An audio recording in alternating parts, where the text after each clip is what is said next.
जनतेचा देशामध्ये हिंदीची सक्ती चालणार नाही, हिंदीची सक्ती. राज्यात पहिलीपासून हिंदी सक्तीचा निर्णय घेण्यात आल्यानंतर मनसे आक्रमक झाले. हिंदी सक्ती खपवून घेणार नाही अशी थेट भूमिका राज ठाकरेंनी घेतली आणि मनसैनिकांनी रस्त्यावर उतरून सरकारी निर्णयाची होळी करत रणशिंग फुंकलं. दुसरीकडे दादरमध्ये मनसेनं बॅनरबाजी करत आम्ही हिंदू आहोत, हिंदी नाही असं म्हणत संघर्ष अटळ असल्याचा इशारा दिला. तर राज ठाकरेंनी तातडीनं मनसे पदाधिकाऱ्यांची बैठक घेत सरकार विरोधात मोर्चा उघडण्याची भूमिका घेतली आणि या बैठकीत नेमकं काय ठरलं तेही पाहूया. हिंदी सक्ती विरोधात मनसे मराठी जागर परिषद भरवणार. मनसेकडून प्रत्येक विभागात मराठीचा जागर. मराठीच्या जागरासाठी साहित्यिकांची मदत घेणार.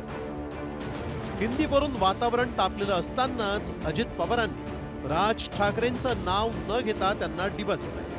तर अजित पवारांना पुन्हा शाळेत पाठवलं पाहिजे असा खोचक टोला मनसेनं लगावलाय.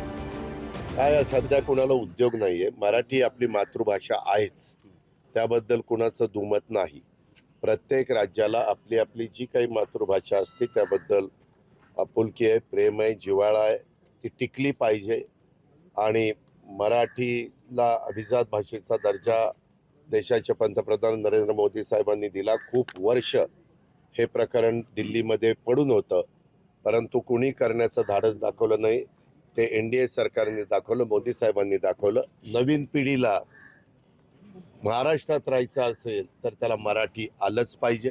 जर अजित पवार साहेबांना वाटत असेल की राष्ट्रभाषा हिंदी आहे तर मला असं वाटतं परत पहिलीपासून त्यांनी धडे घेतले पाहिजे किंवा त्यांना शाळेत पुन्हा पाठवलं पाहिजे. तर पहिलीपासून हिंदी सक्ती योग्य नसून 5वी पासून ती असावी अशी भूमिका तज्ज्ञांनी व्यक्त केली आहे. माझं तर असं मत आहे की हिंदीची सक्ती करताच का म्हणे, ही सक्तीची भाषा आधी पहिले बंद करा.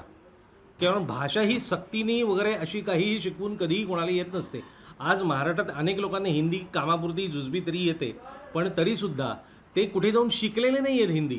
ती आपोआप आली त्यांना. भाषा अशीच येते, ती नैसर्गिकरित्याच आली पाहिजे तुम्हाला, तरच ती भाषा, नाही तर ती भाषाच नाही. भाजपकडून एक देश एक भाषेचा नारा दिला गेला, मात्र त्याला दक्षिणात्य राज्यांनी कडाडून विरोध केला. त्यातच आता राज्य सरकारनं पहिलीपासूनच हिंदी सक्तीचा निर्णय घेतला. मात्र वन नेशन वन लँग्वेजनं अभिव्यक्तीची गळचेपी होतीये. त्यामुळेच हिंदी सक्ती करण्यापेक्षा मुलांच्या मनातील भाषेचा धोरणकर्त्यांनी वेध घ्यायला हवा, अन्यथा भाषेवरून संघर्ष अटळ आहे. ब्युरो रिपोर्ट, साम TV न्यूज.